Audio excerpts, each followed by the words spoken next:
Midnight's Choice. Far away in a hidden place among the jungles of South America, midnight fell, covering the world of horses in a dark blanket. It also fell in a valley as a white gray mare, obviously pregnant and in labor, got down on her side, grunting and groaning. When the dark of night faded into the blessed light of dawn, a new life had been born.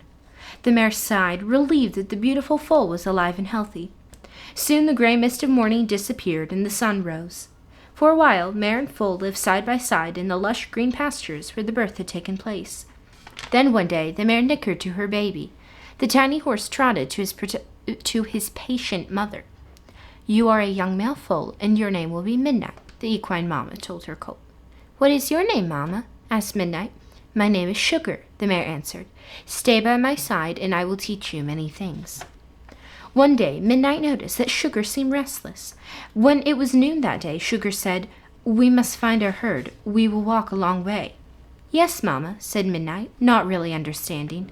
For a while, Midnight enjoyed walking, but then he got hungry, he got thirsty, and he had to jump and climb over rocks and logs.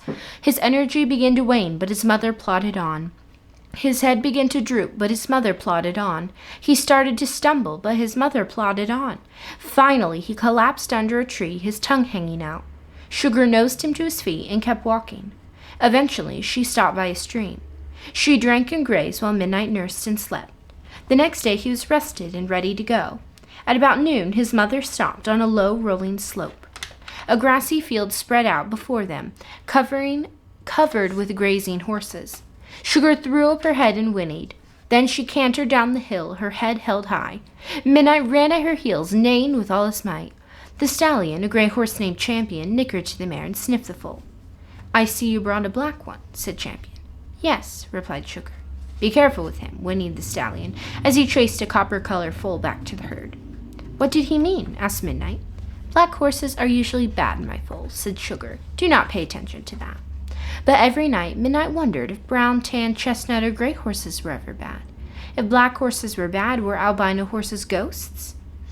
As Midnight grew older, he realized that although Sugar had friends, he did not. All equines, mares, colts, and fillies veered away from him. When he told his mother, she gave him a troubled look and turned away. One night, exactly 1 week after Midnight had been weaned, a black stallion kidnapped the young colt. Midnight saw gleaming eyes in the darkness. He shrank against his deep-sleeping mother, but the stallion drove him forward. Eventually, Midnight was cantering before the stallion, panting.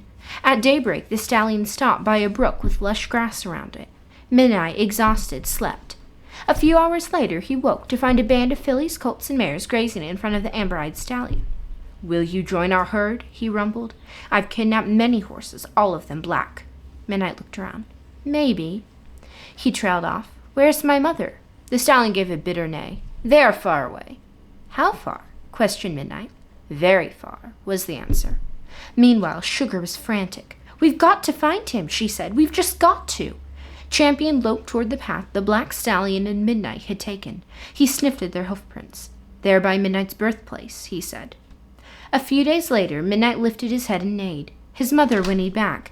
Then his herd stopped. A creek was in their way. Midnight knew of a shallow place where he could cross, but his herd didn't. Both herds waited for Midnight to choose. He could stay with the black herd, where no one would leave him out, or he could go with his birth herd. The black herd had good spots to stay in. They were always well fed. Midnight's herd usually had lean months, where not much food could be found. Midnight looked at both herds, hushed into an intense silence. It was a battle of wills. Midnight slowly crossed the creek. The will for his birth herd had won.